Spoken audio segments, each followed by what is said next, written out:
तर शेतकरी बांधवांनो, आज आपण पाहणार आहोत की 2.5 इंची सबमेन, 2 इंची सबमेन जे आपल्या ड्रीप वर्ल्ड कंपनीने अगदी चांगल्या क्वालिटीची बनवलेली आहे, ते आपण इन्स्टॉलेशन कशी करायची आहे, जी की अगदी फिटिंग करताना सोप्या पद्धतीने फिटिंग करता येईल या पद्धतीनं तुम्हाला फिटिंग करून दाखवतो. सबमेन पाईप कशा पद्धतीने फिटिंग करायचं आहे ते पाहणार आहोत. चला तर या आपण 2 मिनिटं तुम्हाला फिटिंग करायची पद्धत दाखवतो.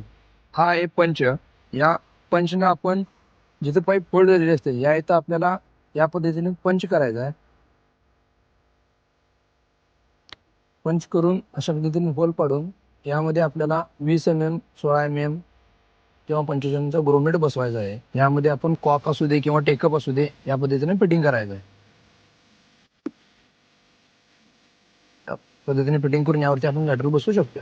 तर या पद्धतीने आपण फ्लॅट पाईप याच्यावरती बसवून हे लॉक याच्यानं वरती आवळायचं आहे. हे लॉक आवळल्यामुळे आपलं पाईप फिट होते आणि यामधून लिकेज राहतं.